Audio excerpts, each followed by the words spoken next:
Hello everybody, hope everybody's doing great today. Appreciate those who watch this video. I hope you enjoy it. And today we're talking about the Karate Kid. Yeah. So, all right, whatever. All right, so let's talk about the Karate Kid here. You know, a while back, a long time ago, like it's even inspired Cobra Kai. Somebody was talking about how Daniel is really the bad guy in this movie. And, so this time when I watched it, it's been a while since I've seen this one. So this time I figured, you know what, I would watch this one to see if this is really the case. And yeah, the guy who said that is a little cuckoo. I'm sorry. I just how I believe here. First off, it's very clear at the beginning of the movie that Johnny and Ali have broken up. Even his friends are making fun of him for still hanging on to a girl that broke up with him, okay? He's hanging on to there. He can't let go. So, Daniel, it's free range, man. The girl is free. The Daniel has the green light to get this girl, okay? Secondly, the dudes push him down a hill when he's riding his bicycle. That's how it bounces. So what? Daniel gets him back a little bit. If he didn't get him back a little bit, he would have been a wimp, a sissy boy. He has to fight back. He has to get him back. That's why he does the water thing, even though he runs away. Hey, it's 5 against 1. So, and then, other things. But it's clear that Johnny and them are the villains. They are the bad guys. And Daniel is just a poor guy who happened to get involved, caught in the middle of a little, I guess, lovers quarrels or ex-lover quarrels or whatever. But, yep, that's my story. I'm sticking to it. Daniel is definitely the good guy, the hero of this movie. And he only uses karate to defend himself. So you gotta love it. I do love the little hazing he do with the boys and how it backfires when he's trying to talk to the history teacher. It's a great part of this movie. My first experience with Karate Kid was not very good. I was yay tall, I was, yay tall. I don't even think, I might have been in kindergarten, first grade when this movie came out. Mom took me and my cousin to the movies. And for some reason, I don't remember why, because it happened so long ago, I was just kept on crying. And my cousin was like, my mom was like, if you don't stop crying, I'm not going to take you to the movies. I'm not going to take you in there. My cousin was like, be quiet. I want to see this movie.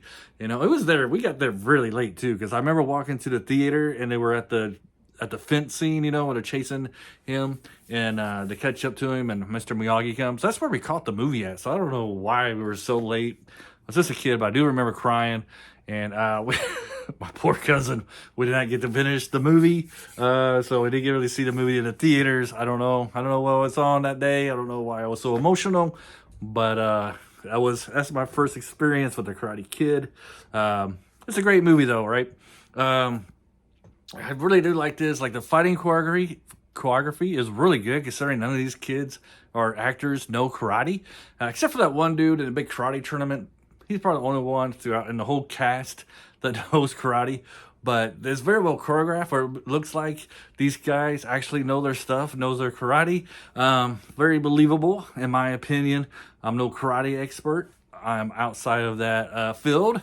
But I was entertained, and it made me believe that these guys actually know their stuff, were karate students. And, Mr. Miyagi doesn't really do much. He kind of steps aside and stuff like that.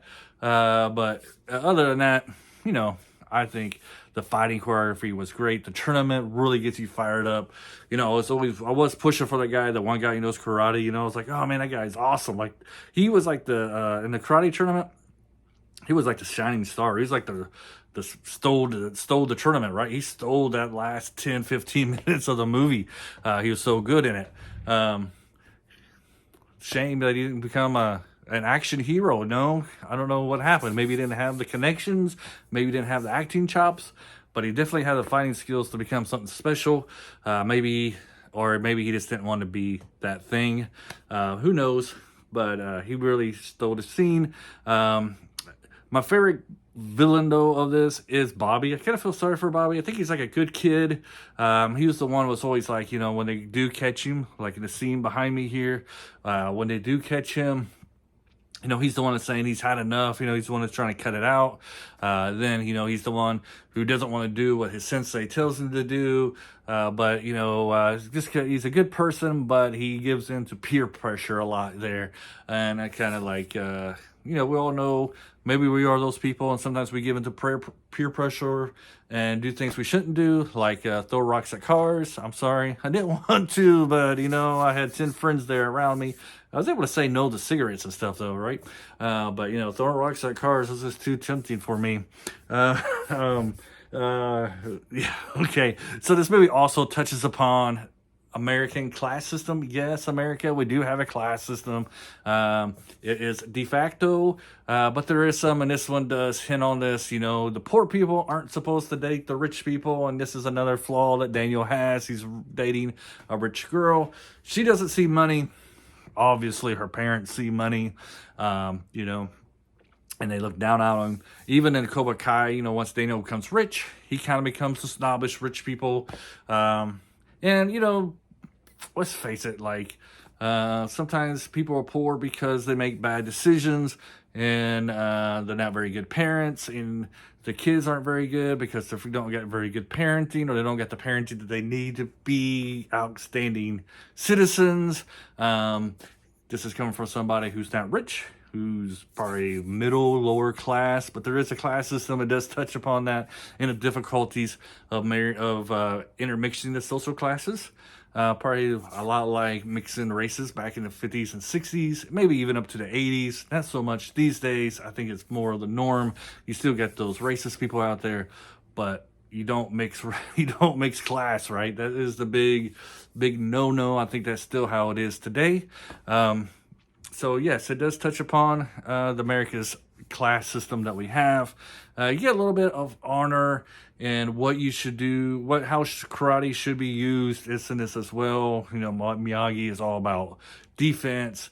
You know, and then we got Cobra Kai. It's all about offense. Offense, you know, hit first, strike first, and then beat your opponents till they can't get up anymore. And you know, we get somewhat of that in the second movie with Miyagi's karate dojo and stuff like that, karate philosophy. But I'll talk about that in the next episode. Overall, Karate Kid, still a great movie. I guess my last comment is Ralph Macchio. If you see him in like the distance, this dude's all legs. He's like really tall and skinny, and he has like legs like 10 feet tall. He's got like a 1 foot body and like really long arms, So he's all limbs. So something I just realized the last time I watched this movie. Maybe that's why he's not too coordinated, but he pulls it off. He pulls off the fighting scenes well enough. Okay, I'm not going to give him a hard time on that one. Does a great job of playing this role. You know, he had a great 5 to 6 year run. Ralph Macchio did, up to probably Cousin Vinny, and then you didn't really hear about him much after that, and he made an appearance here and there, but that's about it. But anyways, hopefully you enjoyed this review. Catch me on some other reviews. Hopefully you enjoyed those as well. And until next time, bye.